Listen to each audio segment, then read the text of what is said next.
अभियान के तहत पिछले वर्ष अक्टूबर 2022 से हम लोगों ने जो पदयात्रा शुरू की है उसको करीब करीब अब 15 महीने होने को हो गए हैं।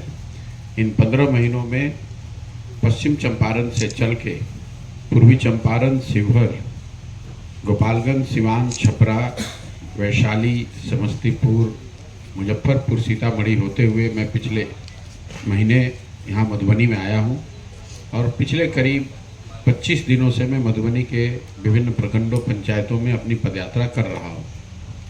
अभी यहाँ पर करीब हम लोग 10 दिन और रहेंगे। 29 तारीख को यहाँ से मैं दरभंगा जाऊँगा।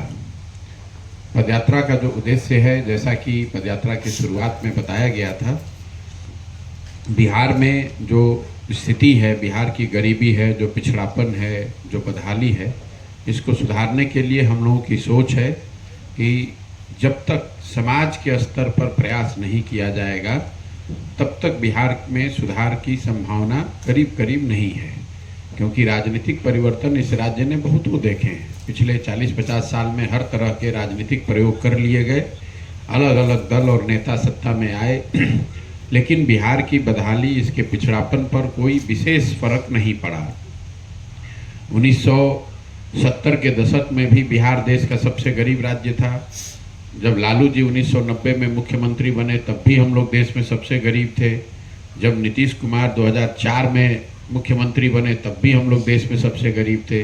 और आज 2023 में भी देश का सबसे गरीब राज्य बिहार ही है।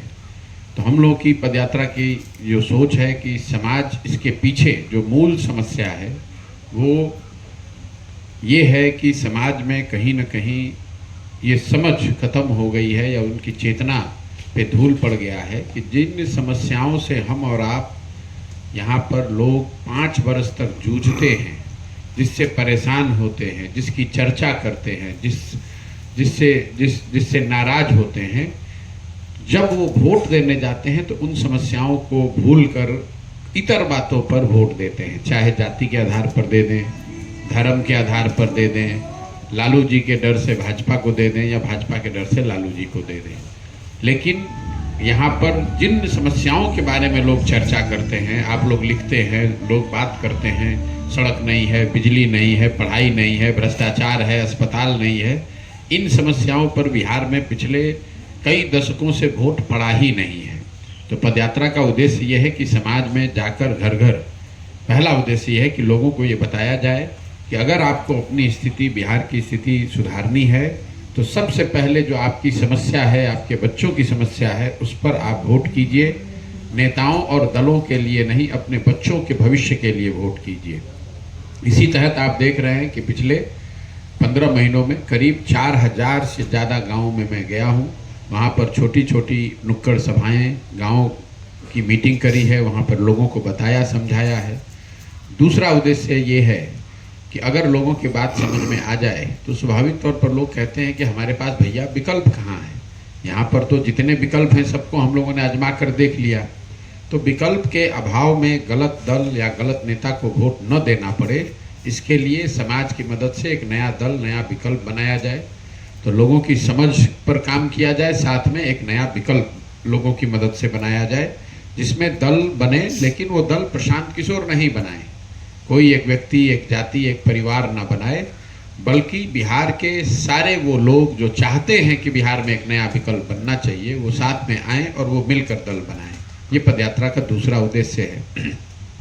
पदयात्रा का तीसरा उद्देश्य ये है कि अगर लोगों की समझ में बात ये आ जाए, उनके सामने एक अच्छा विकल्प आ जाए, लोग उसको चुन भी दें, तो भी बिहार में सुधार नहीं हो सकता है जब तक कि चुने हुए लोगों के पास बिहार को सुधारने का एक विज़न, एक योजना ना हो।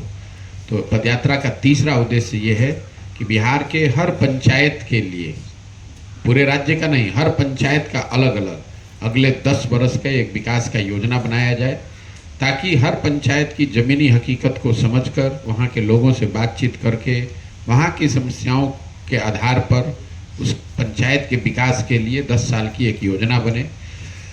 पंचायत में सड़क नहीं है, बाढ़ आता है, जल जमाव है, अस्पताल नहीं है, इन बातों के साथ साथ 3 जो महत्वपूर्ण बातें जिसकी योजना हम लोग बना रहे हैं कि हर पंचायत में शिक्षा की स्थिति को बेहतर कैसे बनाया जाएगा, हर पंचायत में रहने वाले लोग अपने बच्चों को विश्व स्तरीय शिक्षा कैसे दे पाएँ। दूसरा योजना का हिस्सा है कि हर पंचायत में 800 से 1200 नए लोगों को रोजगार कैसे दिया जाएगा, नए रोजगार के अवसर कैसे पैदा किए जाएं। और तीसरा, जो खेती होती है उस खेती को खाने वाले खेती के बजाय कमाने वाली खेती कैसे बनाई जाए।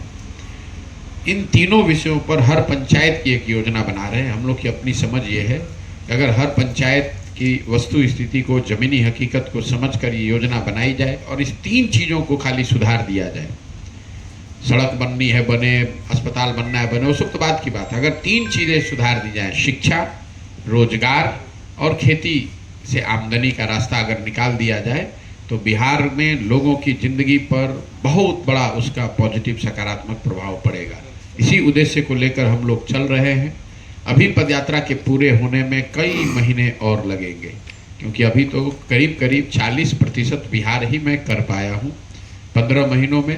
संभव है कि आगे और 12-15 महीने चलना पड़े, लेकिन मैं पूरी तरीके से ये संकल्पित हूँ, जो बात हमने कहकर इस अभियान को शुरू किया है कि दल तभी बनेगा जब पूरे बिहार में पदयात्रा पूरी कर लें, लोगों से राय विचार कर लें, लोगों को इस परिकल्पना के बारे में बता दें, और जो लोग भी इस परिकल्पना से जुड़कर इस व्यवस्था को बनाने में कंधा लगाना चाहते हैं उनको साथ में हम लोग ले लें और हर पंचायत की, हर प्रखंड की योजना बना लें, तभी आगे का कोई कदम उठाया जाएगा।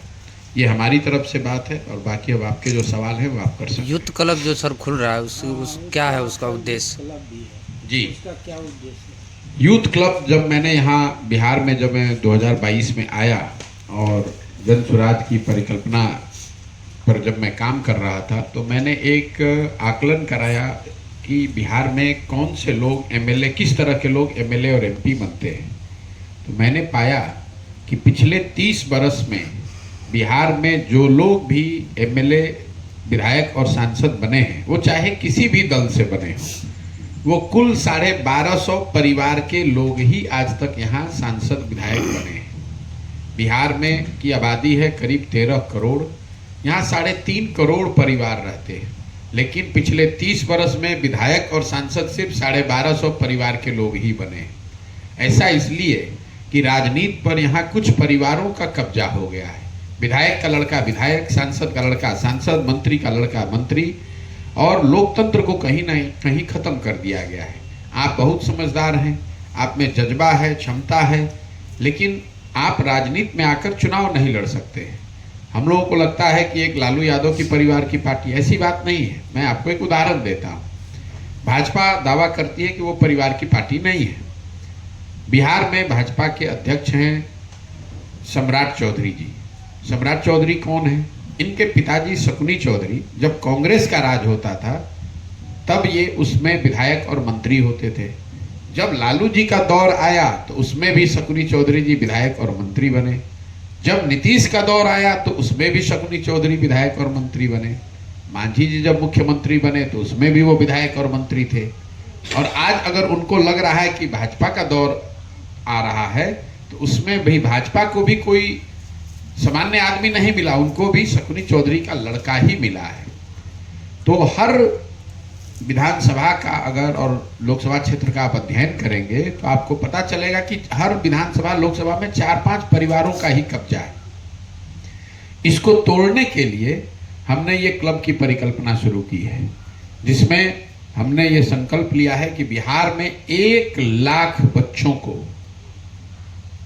राजनीति में आने का और राजनीतिक सामाजिक जीवन में अपनी पहचान बनाने का और आगे राजनीति करने का अवसर का मतलब उनको इस क्षेत्र में प्रशिक्षण और संसाधन दोनों ही मैं प्रशांत किशोर जन स्वराज के माध्यम से उनको दूंगा।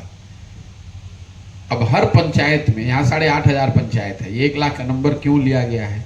हर पंचायत से मैं ऐसे लड़कों को निकाल रहा हूँ और 8 से 10 क्लब हर पंचायत में खोले जाएंगे। ऐसे बच्चों को अवसर दिया जाएगा। एक क्लब को खोलने में 25 बच्चों का एक समूह होता है जो इस क्लब को खोलता है। फिर उनको धीरे धीरे प्रशिक्षित करना ताकि वो सामाजिक राजनीतिक स्तर पर अपनी शुरुआत कर सकें, अपनी पहचान बना सकें, और आने वाले 3 बरस, 5 बरस, 8-10 बरस में कोई ना कोई चुनाव में वो भागीदार बने। कोई वार्ड सदस्य लड़े, कोई मुखिया लड़े, कोई सरपंच लड़े, जिसमें क्षमता है वो विधायक भी लड़े। इन बच्चों को मैं प्रशिक्षित करना चाहता हूं और इनको प्रशिक्षण के साथ साथ संसाधन भी देना चाहता हूं। ये वो बच्चे हैं जिनके पिताजी विधायक नहीं है, जो बड़े बाप के लड़के नहीं हैं, लेकिन जिनमें क्षमता है, जिनमें जज्बा है, जो चाहते हैं कि मैं अपने गांव, अपने पंचायत, अपने प्रखंड के लिए कुछ करूं, मैं भी नेता बनूं, मैं भी राजनीति में आऊं और कुछ अपने लिए जगह बनाऊं। ऐसे बच्चों को अवसर देने के लिए मैंने ये क्लब की परिकल्पना की है। मधुबनी जिले में अभी करीब करीब 700 ऐसे क्लब खुले हुए हैं। अगले साल अंत तक आपके जिले में 3.5 से 3.5 हजार क्लब खुलेंगे और ये वो बच्चे होंगे जो कि राजनीति में आकर अपनी क्षमता पर जन सुराज की मदद से मेरे मार्गदर्शन में वो काम करना चाहते हैं, राजनीति में आकर अपने लिए भूमिका बनाना